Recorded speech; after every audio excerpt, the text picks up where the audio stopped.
திருச்சிற்றம்பலம். குரு வணக்கமே திருவணக்கம், குருவாக்கே திருவாக்கு. உலகெங்கும் வாழும் தமிழ் பெருமக்களுக்கு வணக்கம். நாம் தொடர்ந்து குரு வணக்கம் யூடியூப் சேனல் வழியாக பல ஆன்மீக கருத்துக்களை உங்களுடன் பகிர்ந்து வருகிறோம். அந்த வகையில் நாம் இன்று உங்களுடன் பகிர்ந்து கொள்ள இருப்பது மயிலை கபாலீஸ்வரத்தில், அதாவது மயிலாப்பூரில் 7ஆம் நூற்றாண்டில் நிகழ்ந்த ஓர் அற்புதம் பற்றி உங்களுடன் இன்று பகிர்ந்து கொள்ள இருக்கின்றோம். அதாவது மயிலாப்பூரில் 7ஆம் நூற்றாண்டில் சிவனேசர் என்ற சிவபக்தர் வாழ்ந்து வந்தார். அவருக்கு பூம்பாவை என்றொரு மகள் இருந்தால், சிவபக்தரான சிவனேசர் திருஞான சம்பந்தரின் சைவத் தொண்டினையும் சிவத்தொண்டினையும் அறிந்து தன்னுடைய மகளை திருஞான சம்பந்தருக்கு கன்னிகாதானம் செய்விப்பதற்கு எண்ணம் கொண்டு வாழ்ந்து வந்தார். அதாவது திருமணம் செய்து கொடுப்பதற்கு எண்ணம் கொண்டு வாழ்ந்து வந்தார். இந்த காலத்தில் நாம் எப்படி வரன் தேடுகிறோம் என்றால், மாப்பிள்ளை நன்றாக படித்திருக்கிறாரா, அவர் ஐடி கம்பெனியில் வேலை செய்கிறாரா, வேலை உள்நாட்டிலா வெளிநாட்டிலா, சம்பளம் எத்தனை டிஜிட்டில் வாங்குகிறார் என்றெல்லாம் பரிசோதித்து இந்த காலத்தில் திருமண நிகழ்வு நடைபெறுகிறது.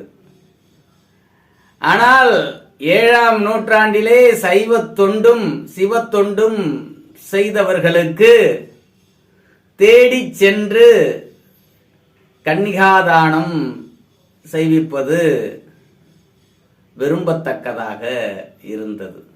அதாவது திருமணம் செய்து வைப்பதற்கு 7ஆம் நூற்றாண்டில் சைவத் தொண்டும் சிவத்தொண்டும் செய்பவர்களுக்கு பெண் கொடுக்க நான் நீ என்று போட்டி போட்டுக் கொள்வார்களாம்.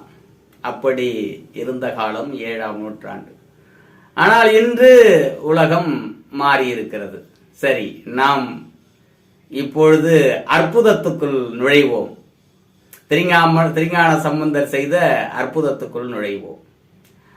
அதாவது சிவனேசர் தன் மகளை திருஞான சம்பந்தருக்கு திருமணம் செய்து வைப்பதற்கு எண்ணம் கொண்டு தன்னுடைய சிவத்தொண்டினை செய்து கொண்டு மயிலாப்பூரில் வாழ்ந்து வந்தார். ஒரு சமயம் பூம்பாவை தன் தோழிகளுடன் விளையாடி கொண்டு பூப்பறிக்க சென்ற பொழுது அரவம் தீண்டி, அதாவது பாம்பு தீண்டி பூம்பாவை இறந்து விடுகிறாள். சிவனேசர் பூம்பாவையை உலக வழக்கப்படி எரித்து அந்த சாம்பலையும் அந்த எலும்புகளையும் ஒரு குடத்திலிட்டு பத்திரமாக பாதுகாத்து வருகிறார். இது திருஞான சம்பந்தருக்கு உரியது என்று எண்ணம் கொண்டு. இப்படி காலங்கள் சென்று கொண்டிருக்கிற பொழுது திருஞான சம்பந்தர் திருவொற்றியூர் வந்திருப்பதை அறிந்த சிவனேசர் அடியார் பெருமக்களுடன் சென்று திருஞான சம்பந்தரை தரிசனம் செய்து சாஷ்டாங்க நமஸ்காரம் செய்து திருஞான சம்பந்தரின் ஆசியை பெறுகிறார்கள். மேலும் திருஞான சம்பந்தர்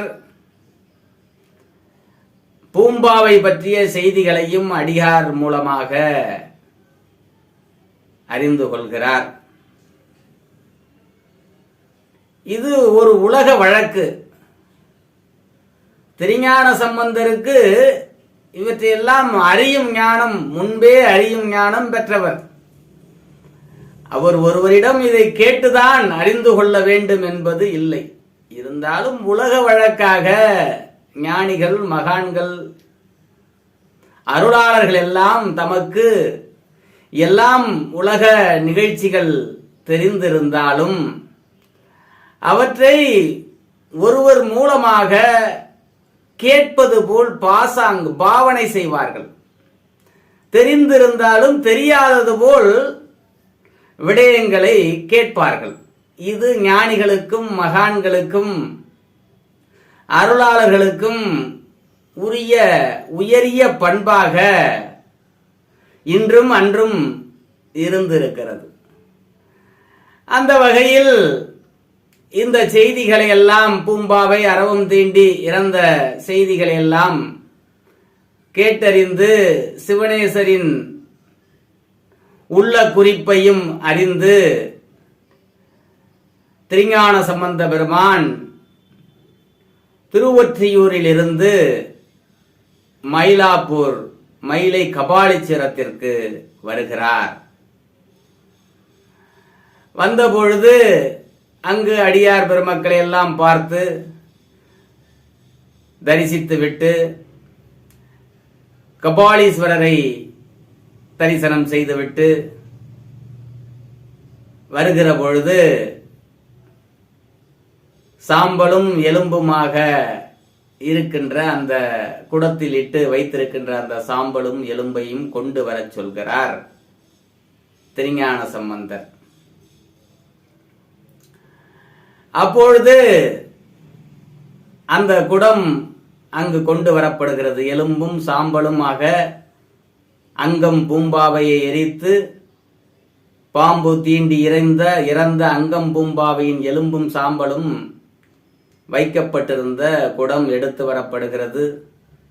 கபாலீஸ்வரத்தில் வைக்கப்படுகிறது திருஞான சம்பந்தரின் முன்பாக. திருஞான சம்பந்தர் இந்த உலகில் பிறந்தவர்கள் பெரும் பயன் அடியார்தமை அமுது செய்வித்தல். சிவனடியார்களுக்கு அமுது செய்வது, உணவு அளிப்பது அடியார்கள் பெரும், இந்த உலகில் பிறந்தவர்கள் பெரும் பயன் என்று சொல்கிறார். அடியார்களுக்கு உணவளிப்பது இந்த உலகில் பிறந்தவர்கள் அடையும் பெரும் பயன். மேலும் இறைவனின் திருவிழாக்களை காண்பது மற்றும் ஒரு பெரும் பயன். இவையெல்லாம் உண்மையாம் எனில் உலகர் முன் வருக என்று திருஞான சம்பந்த பெருமான் தன்னுடைய திருவாயில் மொழிந்து குடத்தில் இருக்கின்ற சாம்பலையும் எலும்புகளையும் பார்த்து அங்கம் பூம்பாவை என்றொரு பதிகத்தை திருமயிலை கபாலீஸ்வரத்தில் கபாலீஸ்வரனை நோக்கி இறைவனை வேண்டி விழைந்து பூம்பாவை பதிகம் பாடுகிறார் திருஞான சம்பந்தர். மட்டிட்ட புன்னயங் காண மடமயிலை கட்டிட்டம் கொண்டான் கபாலீச்சரம் அமர்ந்தான் ஒட்டிட்ட பண்பின் உருத்திர பல்கணத்தார்க்கு அட்டிட்டல் காணாதே போதியோ பூம்பாவாய். மலிவிழா வீதி மடநல்லார் மாமயிலை கலிவிழா கண்டான் கபாலீச்சரம் அமர்ந்தான் பழிவிழா பாடல் செய் பங்குனி உத்திரனாள் பழிவிழா பாடல் செய் பங்குனி உத்திரனாள் ஒளிவிழா காணாதே போதியோ பூம்பாவாய் என்று நாம் உலகத்தில் ஒருவர் இறந்துவிட்டால் அவருக்கு உரியவர்கள் அதை காணாம போயிட்டியே, இதை காணாம போயிட்டியே, இப்படியெல்லாம் இருக்கு என்று பாடுவது போல் இந்த திருமயிலை கபாலீஸ்வரத்தில் பங்குனி பெருந்திருவிழாவை காணாமல் போய்விட்டாயே, காணாதே போய்விட்டாயே பூம்பாவாய். ஆதிரை நாள் திருவாதிரை நாளை காணாது போய்விட்டாயே பூம்பாவாய். மாசி கடலாட்டு காணாதே போய்விட்டாயே பூம்பாவாய் என்றெல்லாம் இந்த மயிலை கபாலீஸ்வரத்தில் நடக்கின்ற திருவிழாக்களை எல்லாம் சொல்லி இந்த திருவிழாக்களை எல்லாம் காணாமல் போய்விட்டாயே பூம்பாவாய் என்று பாடி அருளுகிறார் திருஞான சம்பந்தர். நிறைவாக அந்த பாடலை, அந்த பதிகத்தை நிறைவு செய்கிற பொழுது குடத்தை உடைத்துக் கொண்டு 12 வயது மதிக்கத்தக்க ஒரு அழகிய பெண்ணாக பூம்பாவை தோன்றுகிறாள். இந்த அற்புதத்தை காண அநேகர் அங்கு குவிந்திருந்து அந்த அற்புதத்தை கண்டார்கள். இதெல்லாம் 7ஆம் நூற்றாண்டில் நமது மயிலை கபாலீச்சரத்தில் நடந்த ஓர் அற்புதம். இதன் மூலமாக நாம் மயிலை கபாலீச்சரத்தில் என்னென்ன திருவிழாக்கள் எல்லாம் நடந்தது என்பதை அடுக்கி அடுக்கி நமக்கு அள்ளித் தருகிறார் திருஞான சம்பந்தர். ஏனென்றால் ஒவ்வொரு திருக்கோவில்களிலும் மரபுப்படியாக நடைபெறுகின்ற பல விழாக்கள் இருக்கின்றன. அந்த வகையில் மயிலை கபாலீச்சரத்தில் நடந்த விழாக்களை அடுக்கி கூறுகிறார் இந்த பதிகத்தில் திருஞான சம்பந்தர். பூம்பாவை உயிர் பெற்றாள். மேலும் அந்த குடத்தில் எலும்பும் சாம்பலும் மாற்றப்பட்டு நாட்டு சர்க்கரை நிரப்பப்பட்டு பதிகம் பாடிய பொழுது மீண்டும் பூம்பாவை உயிர் தழுகிறார். இது இந்த உலகத்தில் எங்குமே நடைபெறாத ஓர் அற்புதம். நால்வர் பெருமக்கள் நிறைய உலகத்திலேயே நடைபெறாத அநேக அற்புதங்களை இந்த உலகத்தில் செய்வித்து காட்டியிருக்கிறார்கள். அந்த வகையில் ஒரு எலும்பையும் சாம்பலையும் வைத்து எரித்து எரிந்து போன பெண்ணை மீண்டும் அந்த எத்தனை வயது அந்த நேரத்தில் இருப்பாளோ அதே வயதில் எழுப்ப முடியும், உயிர் தெழுப்ப முடியும் என்கின்ற ஒரு உயரிய அற்புதத்தை நமக்கு திருஞான சம்பந்தர் மூலமாக இறைவன் நிகழ்த்தி காட்டினார். திருஞான சம்பந்தர் இந்த அற்புதத்தை மயிலை கபாலீச்சரத்தில் நிகழ்த்தினார்.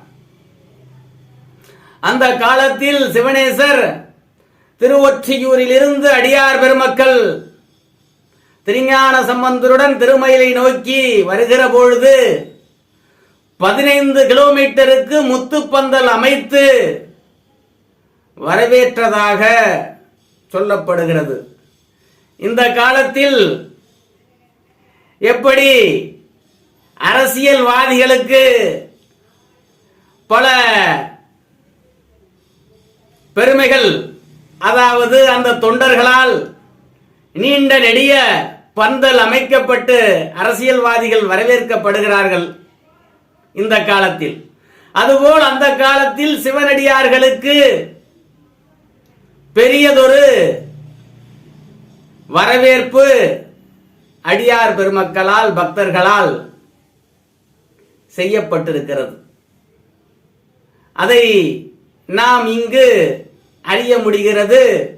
சிவனேசர் 15 கிலோமீட்டருக்கு திருவொற்றியூரில் இருந்து திருமயிலை வரை முத்துப்பந்தல் அமைத்து திருஞான சம்பந்தரை வரவேற்றதாக சொல்லப்படுகிறது. இது ஆன்மீகம்.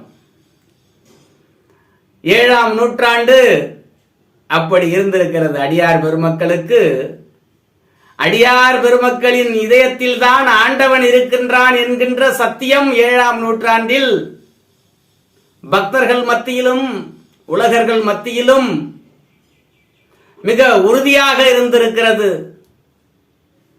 ஆகவே அடியார் பெருமக்கள் அன்று மிக மிக சிறப்பாக வரவேற்கப்பட்டிருக்கிறார்கள்.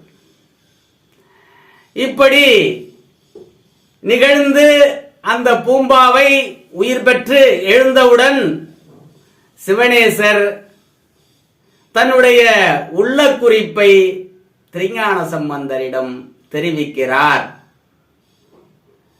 அதாவது என்னுடைய மகளை தங்களுக்கு கன்னிகாதானம் என்று சொல்லக்கூடிய திருமணம் செய்வித்தருள நான் உள்ளம் கொண்டிருந்தேன். தாங்கள் அவற்றை ஏற்றுக்கொள்ள வேண்டும் என்று மொழிகிறார் சிவனேசர்.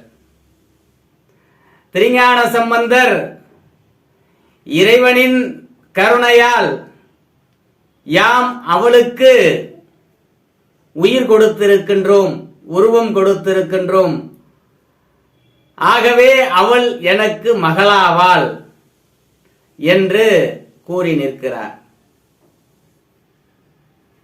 தொடர்ந்து பூம்பாவை சிவத்தொண்டு செய்து தன்னுடைய வாழ்நாள் முழுவதும் சிவத்தொண்டு செய்து இறைவனை சென்றடைகிறார்.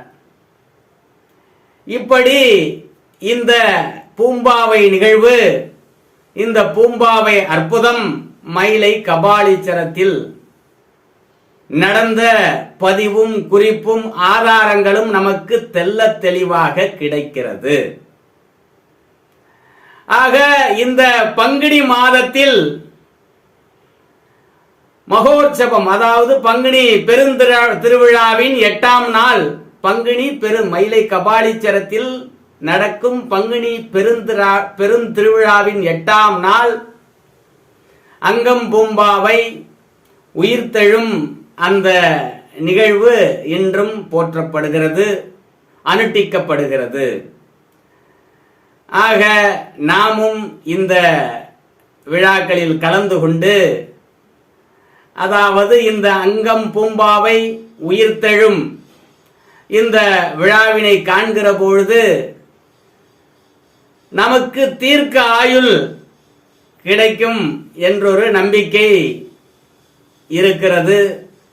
ஆகவே நாமும் இந்த பங்குனி மயிலை கபாலீச்சரத்தில் நடக்கும் இந்த பங்குனி திருவிழாவின் 8ஆம் நாள் நாமும் சென்று பூம்பாவை உயிர்த்தெழும் அந்த விழாவினை கண்டு நல்லதொரு பலனை பெறுவோமாக.